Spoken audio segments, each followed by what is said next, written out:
Okay, so we're back here with my 2013 F250 with the 6.2 gas.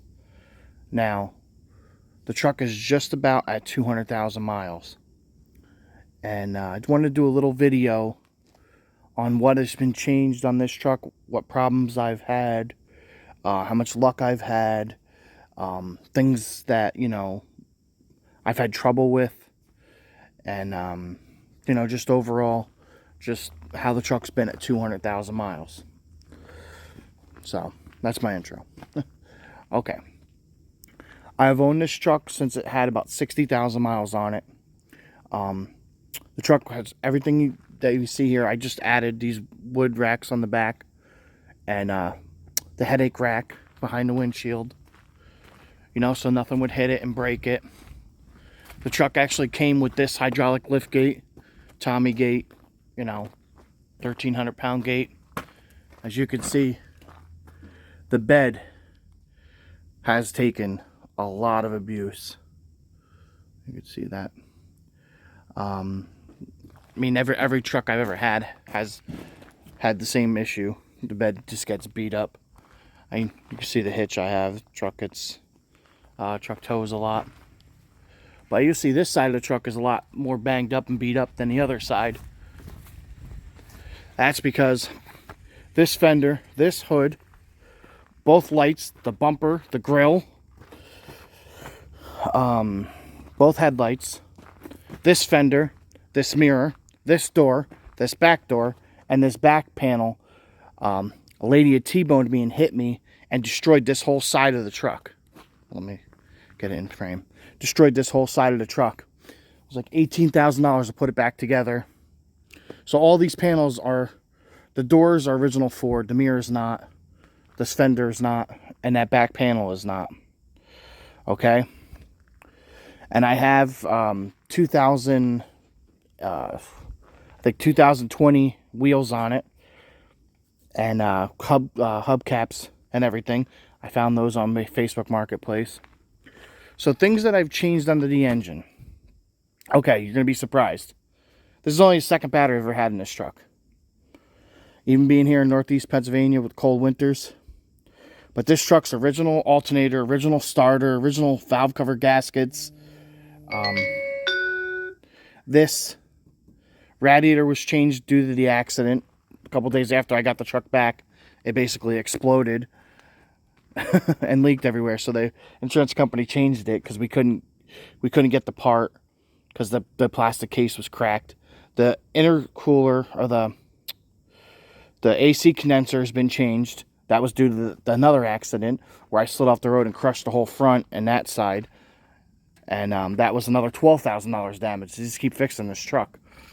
So, it was worth a lot of money back in the day. So I just kept fixing it. But under the hood, other than those two things being changed, I changed all the coils because I was having a stuttering issue. And I found out that the coils had a lot of corrosion in them.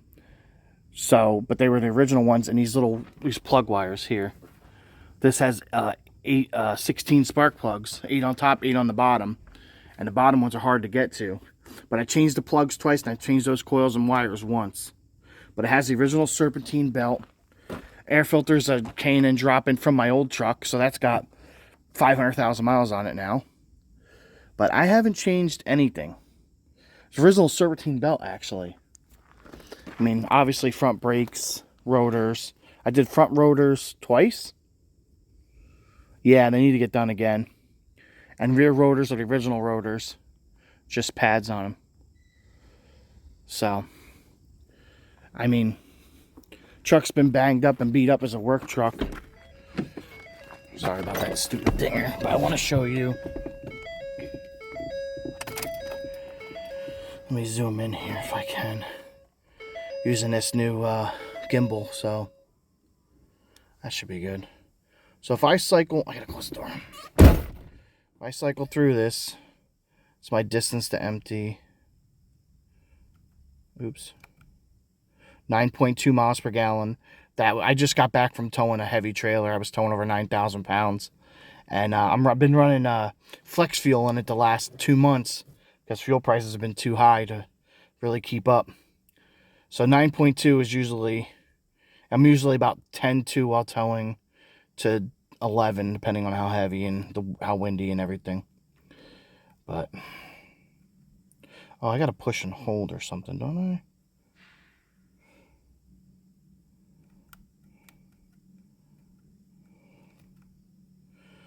For systems check. So my oil life, 31%. Hours, 6,800 and 1,800 idling hours, which is about normal. Brake gain. Fuel levels okay. Programmable keys. Admin keys, I don't have any. So you see the truck has, there's the hours right there. 6,800 and 1,800 idling, which I don't think the idling is counted into the total.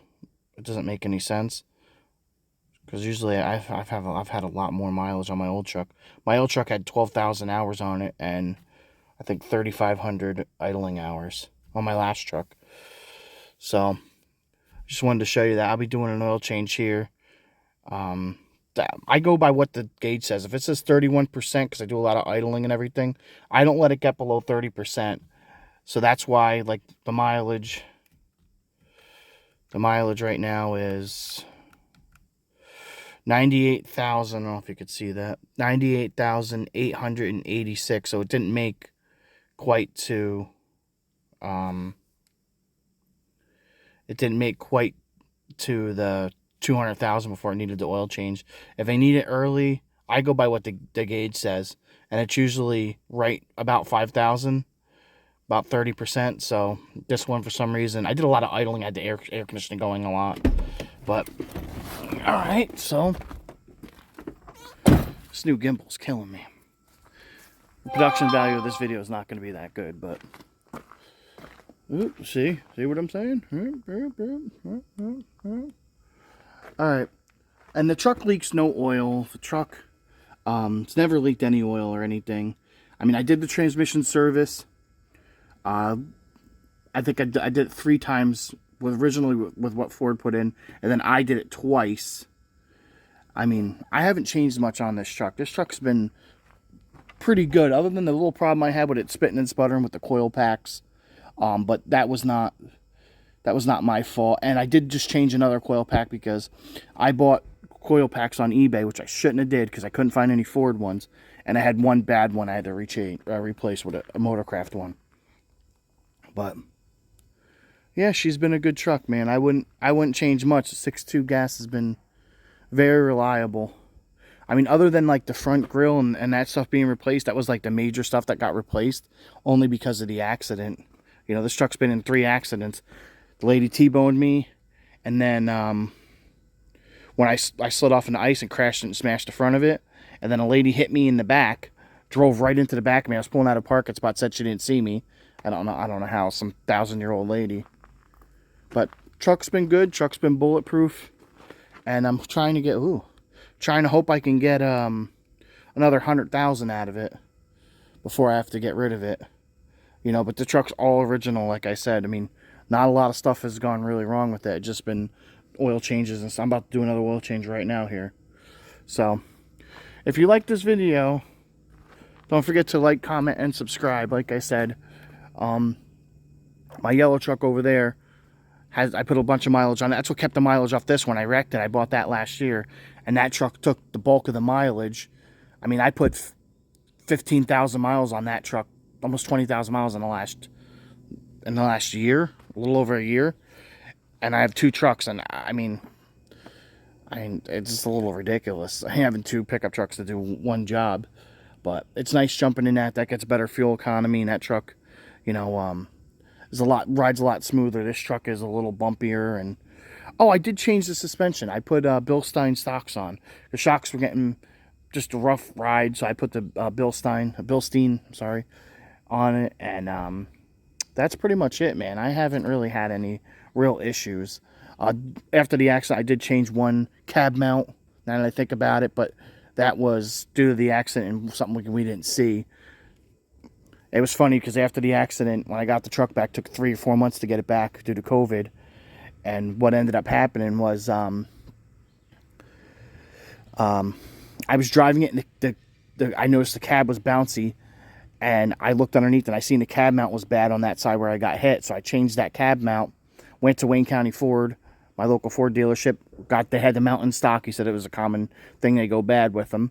So I changed that cab mount, and about, I don't know, had to be 30 seconds down the road after buying the cab mount and getting down the road, the radiator explodes. So big ball of steam and big hole, big thing. And it was actually kind of funny because I had to drive back, and when I got to the dealership, I only had to turn around and go back through one light, and a half-mile down the road, went back to the dealership, parked it in front, and the temperature gauge was already getting towards it was hot. And I shut it off right there, and I said, you guys got to push it in. It was like the radiator just blew up. And they didn't have a radiator in stock. I had to go to another dealership and get the stock original Ford radiator and put it in. They charged me $900, which I thought was a little ridiculous, but I needed the truck. I literally didn't have it for months, and then I get it back, and then all of a sudden, that happened, and it was just kind of like a pain in the butt.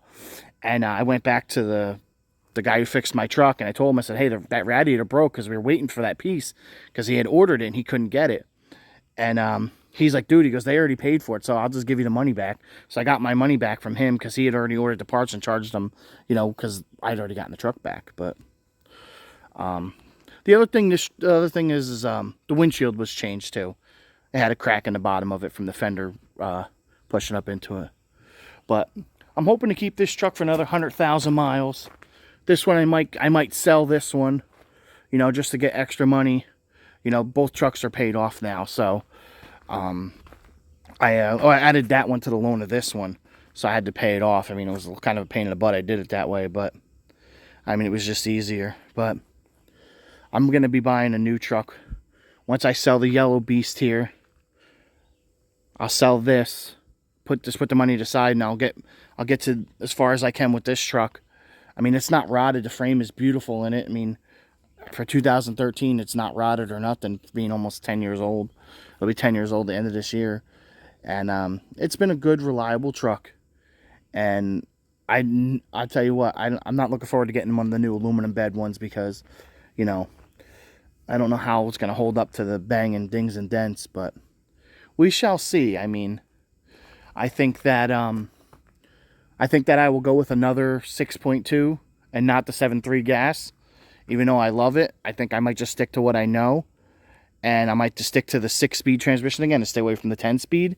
Because I've heard a couple bad things about the 10-speed. This transmission has been completely and utterly bulletproof. And I would not want to change it. I mean, the newer ones have more power too. So the 6.2, they brought it up a little bit in 2018 or 19. They bumped up the power a little bit. This truck is 373 gear, 2-wheel drive. I would get another 2-wheel drive truck. And what I would do is, I would probably get, this is 373 gear. I would probably do the 430 gear option. I mean, I would get less gas mileage, but I think I'll do the 430 option just to have the extra gearing. I mean, like I said, I really don't care about the mileage.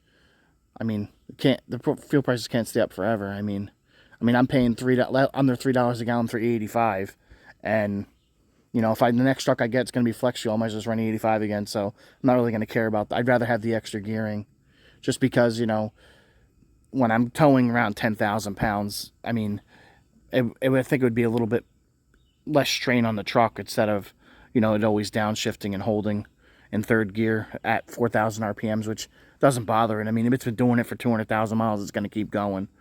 But there's no lack of power in this truck. There's no, the engine and transmission aren't showing any wear or anything. So I sent my oil out, not last time, the time before. I sent it out to that place where they analyze it and everything, and I got it back. I got the email. And other than just a tiny bit of aluminum, but within threshold, and a little bit of something else that was high. I think something else was high in it. And like I said, so what ended up happening was there was a little bit of stuff in there. I mean, it was all within the realm of normalcy, I guess. So, but yeah, I hope you like this video and everything. I'm using my new DJI SE gimbal. It's the first time using it, so I was a little wonky there for a minute. But I really appreciate you guys. This video is turning out to be 15 minutes long, so I'm going to leave it this length. you know, like I said, I'm going to leave it this length. And I'm going to start doing longer videos and everything. I posted a bunch of shorts and everything, so.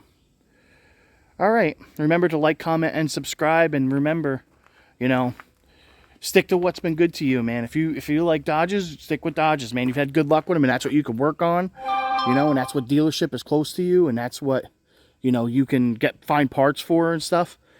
Be it as it may, man. Just do what you got to do. Same thing with Chevy, man. If you have Chevy trucks, you know, they're all pretty much good, and everybody, you know, everybody shits on everybody's truck and says this and that, and like, why do you buy a truck that's two-wheel drive? Because I don't go anywhere in the winter. I stay on pavement. Like, you know, I don't want to go off-road and take my truck out there.